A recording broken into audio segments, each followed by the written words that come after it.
At a trendy venue near the San Francisco Pier, Sam Altman's verification project World celebrated its next evolution and rapid expansion of its ambitions. And it's starting with Tinder.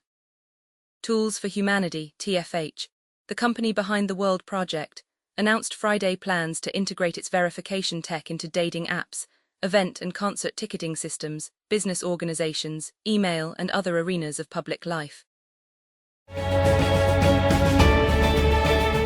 David Harbour has joined the cast of John Rambo, the origin story prequel to the iconic Sylvester Stallone franchise, taking on the role of Major Trotman, Rambo's commanding officer, and the closest thing the one-man fighting force has ever had to a calming influence.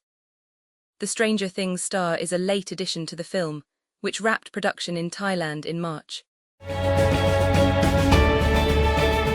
Nicholas Moore, who pleaded guilty to hacking the U.S. Supreme Court's electronic document filing system dozens of times over several months, was sentenced on Friday to a year of probation.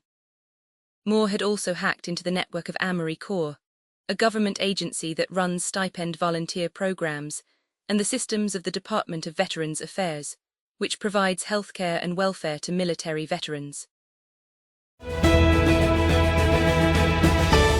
OpenAI is losing two of the architects of its most ambitious moonshots. Kevin Weil, who led the company's science research initiative, and Bill Peebles, the researcher behind AI video tool Sora, both announced their departures on Friday. The exits come as OpenAI consolidates around enterprise AI and its forthcoming super app. The departures follow OpenAI's decision to cut back on side quests, including customer-facing bets like Sora and OpenAI for Science. Sora, which was losing an estimated $1 million per day in compute costs, was shut down last month. John Lithgow has given fans their first real glimpse into what it takes to become Dumbledore, and the answer, it turns out, involves a great deal of untangling. The 80-year-old actor appeared on the Today Show on Friday, 17 April, to promote his Broadway role in Giant, but the conversation quickly turned to his part as Albus Dumbledore in the upcoming HBO Harry Potter series.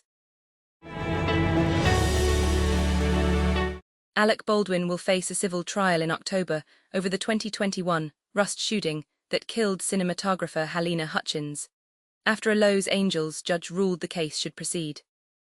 The lawsuit was filed by Serge Svetnoy, a gaffer on the New Mexico set who is claiming emotional distress caused by negligence.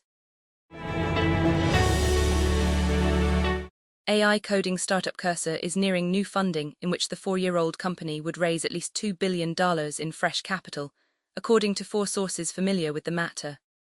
Returning investors Thrive and Andreessen Horowitz are expected to lead the financing at a $50 billion valuation, prior to the new capital injection, the People said. Battery Ventures, a new investor, may also participate in the financing, according to 2 sources. Strategic investor Nvidia is also expected to write a check, one person said. OpenAI has launched a new artificial intelligence AI model known as GPT Rosalind Franklin, with the aim to speed up research in biology, drug discovery, and medicine. It is named after Rosalind Franklin, the British scientist who played a key role in discovering the structure of DNA. The model is built to handle complex scientific work across published research, biological data, laboratory tools, and experiments. It performs best on tasks that involve reasoning over molecules, proteins, genes, and disease biology. Prime Minister Shehbaz Sharif has hailed U.S. President Donald Trump's kind and gracious remarks praising Pakistani leadership, as the two leaders exchanged warm messages on social media amid ongoing diplomatic efforts to end the US-Iran conflict. The exchange comes as Trump once again praised Pakistani leadership, including Prime Minister Shehbaz and Chief of Defense Staff, CDF, and Chief of Army Staff, COAS, Field Marshal Sid Asim Munir, highlighting strengthening ties between Washington and Islamabad following Pakistan's central mediating role. The Justice Department has dismissed the experienced Miami federal prosecutor in charge of the criminal probe of ex-CIA Director John Brennan, who is a vocal Trump critic, for failing to heed the call to expedite the indictment process, according to several sources. Mario Medeiros Long, the National Security Section Chief for the Southern District of Florida, informed attorneys on Friday, April 17.